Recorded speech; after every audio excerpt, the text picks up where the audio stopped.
Ito pong ating mga budget meal stroller na Combi Sugukal lightweight stroller. Yan, good for newborn up to 3 to 4 years old.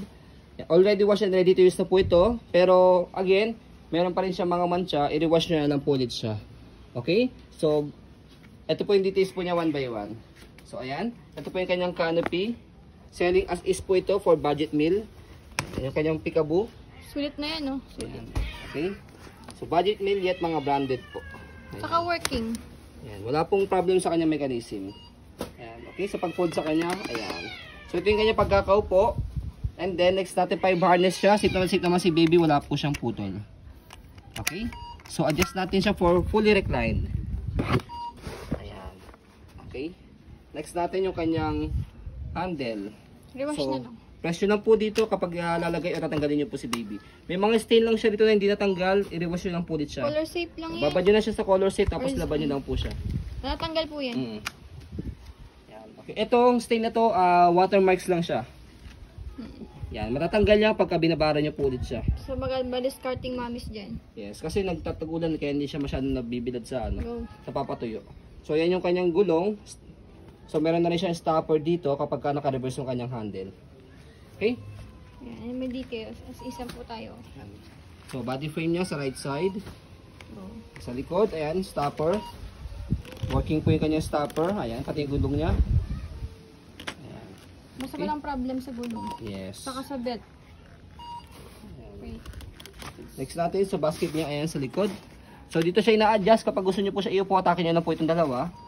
Ayan. Pagka gusto niyo naman po siya higa, press niyo po ito, pull down. Ayan. Okay, next natin yung kabilang side ng body frame niya. Ayan. So selling this as isan po Bawal po sa maselan. Ayan, bawas sa maselan po ito sa mga budget meal lang po ng mga mommies. Sa handle niya, wala naman siyang tear. Pero reversible na yan.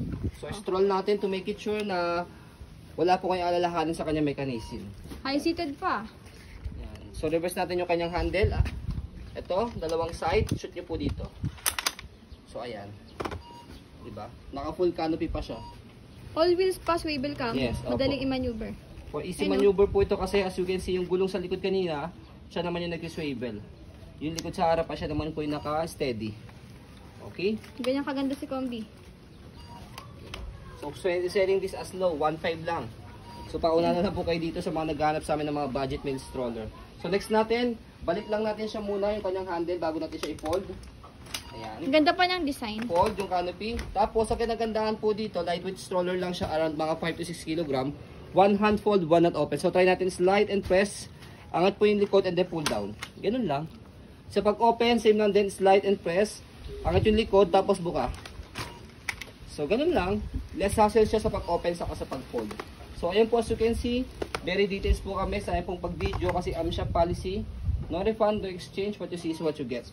So yun po, maraming salamat. Have a nice day and God bless po.